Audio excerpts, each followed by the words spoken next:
Hi, welcome to BioBytes. I'm your host Shenxy, and today I'm with Mars. And we're going to be discussing the synbio industry in the UK. So, Mars, what is the synbio industry in the UK like?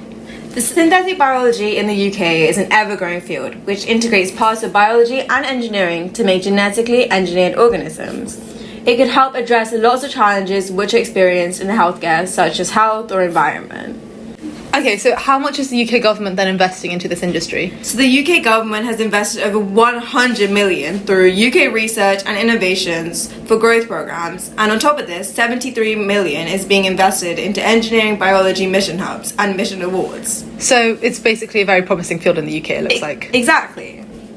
But then surely, what's happening outside of the UK? So in 2024, China's synthetic biology market generated to produce a revenue of $1,201 million and is forecasted to produce a revenue of $4,072 million, which is a compound annual growth rate of 73%, which is much higher than in the UK, which is of 17.9%. China and the US have become the two new leaders in synthetic biology and have the opportunity to promote responsible conduct in such research, which is something that we are currently lacking. Okay, so what's happened in the past with synthetic biology in the UK?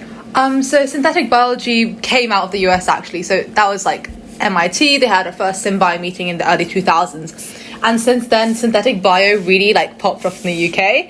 So, for example, there's SynBio UK, which is a research group connecting UK unis, and since then, over 1,000 postgrads have been trained in SynBio, and there are estimated 150 UK SynBio startups. So obviously, it's a massive sector in the UK. What are the benefits do you think this can provide? Okay, so synthetic biology can help boost economic growth. Synthetic biology allows the production of bio-based fuels or materials, which can then reduce reliance on traditional petrochemical-based industries, which are bad for our atmosphere and climate. It can also help countries that lead in synthetic biology to help dominate the market, which, as we talked earlier, is the US and China, and can help invest heavily to secure global leadership and generate skilled jobs and export opportunities to other countries. So, what recent hits has the UK taken in regards to synthetic biology? Amyris is a massive synbio company, and while they weren't actually founded in the UK, they did hire people from the UK. They were actually on NASDAQ and they were publicly traded, and they've had to close a lot of their subsidiary companies. And I think what's so crazy about this is that actually their revenue in 2019 was over 152 million. I think a big issue that contributed to this decline was they had a lot of money, so they were investing in lots of different products, and in a way it didn't really force them to refine. It's kind of like a subsidy in economics. So economically, why might they be failing? So it's quite confusing, right? These companies are given loads of money by the government and by crowd fundraising and grants, but they're still failing. And it's very similar to in economics how government subsidies might cause a company to fail.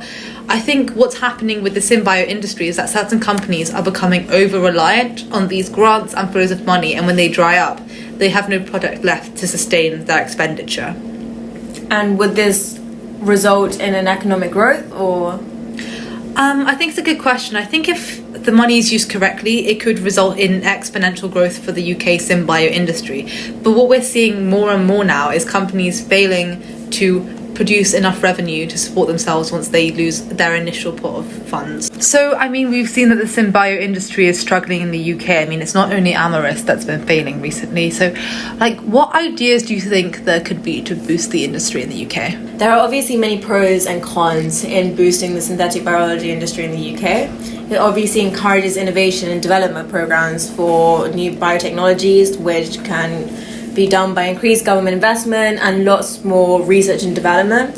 It strengthens the UK's position as a global leader in synthetic biology, which we used to be before US and China came into place. It creates high-skilled jobs and stimulates economic growth. On top of this, it can provide access to shared resources and equipment. It can reduce compliance costs for companies who use biochemical energies, and it can reduce financial risk for investors and companies when it comes to tax incentives for investment in synthetic biology. However, there are obviously many cons that come within this.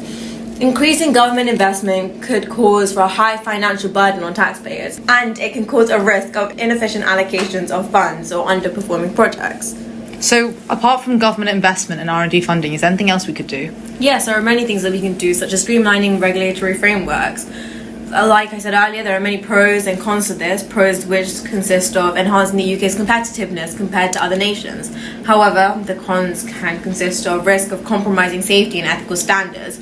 From a stakeholder point of view, the industry is strongly supportive for reducing bureaucratic hurdles and is likely to be sceptical of safety and ethical concerns. And for the public, it's divided depending on the level of transparency and perceived risks. But I mean, we've talked about SynBio failing in the UK recently, but there's been a massive success recently with Espera SynBio. They've raised $2 million for their nanomedicine vaccines. So what do you think is the benefit of this? So with these vaccines, they targeted cancer and infectious diseases, and they've engineered exosomes through the expression of transgenes, which would then result in nanomedicines capable of delivering customized antigen compounds. These exosomes will act as a potent immunostimulant, which can give off robust immune responses against specific diseases. Funding will help them expand, strengthen their research, and also develop their capabilities. So you said strengthen research, meaning this is purely hypothetical, right? Yes, it is. And once they obtain their $2 million USD, they will be able to expand to extents that we haven't even reached in the UK yet. So, I mean, we could consider the possibility that, like Amaris before them, they may not be successful despite this money, right? Yeah. So, do we think it's an issue in the SynBio industry that potentially is being hyped up to the point where companies will get funding for literally anything? Yes, but probably not with this example.